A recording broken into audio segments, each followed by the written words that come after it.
Primul argument al nostru este valoarea echipei. Și sunt convins că echipa PSD Dâmbovița de la Senat și de la Camera Deputaților este cea mai bună echipă a vreunui partid politic din județul Dâmbovița.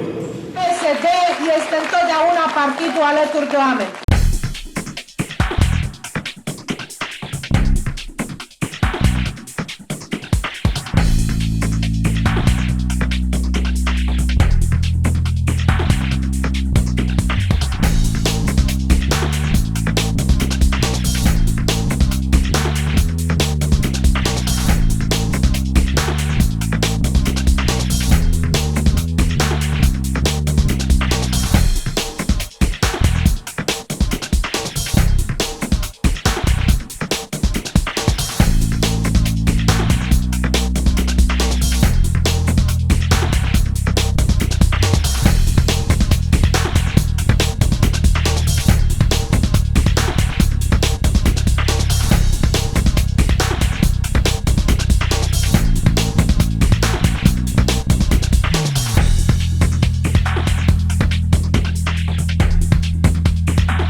Uitați-vă la echipa de candidați pe care PNL o prezintă aici și veți vedea, apropo de asta, că toți sunt foștii pedeliști care au făcut parte din echipa Băsescu-Boc, cea care în 2010 a decis tăierea salariilor și pensiilor pentru milioane de români.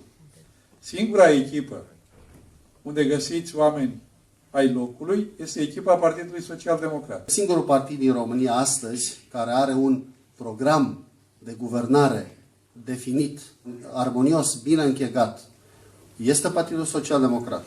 O construcție aduce bunăstare, în timp ce austeritatea aduce distrugere.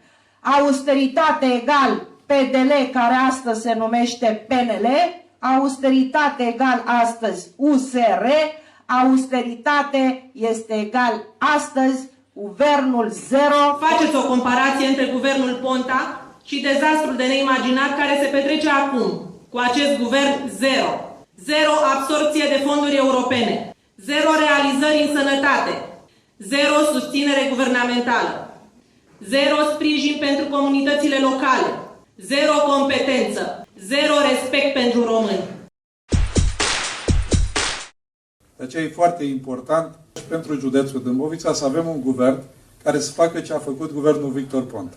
Am avut în fiecare an între 20-30 de milioane de euro în plus față de bugetele unităților administrativ-teritoriale cu care am reușit să mișcăm proiectele noastre importante. Drum, apă, canal, școală, spital și să creăm locuri de muncă. E nevoie să fie un guvern care să și știe, să și vrea și să mai și simtă pentru țara asta.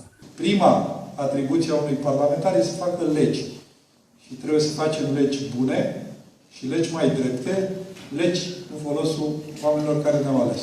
Al doilea lucru care trebuie să-l facem, să susținem proiectele majore pe care le promovează partidul la nivel național.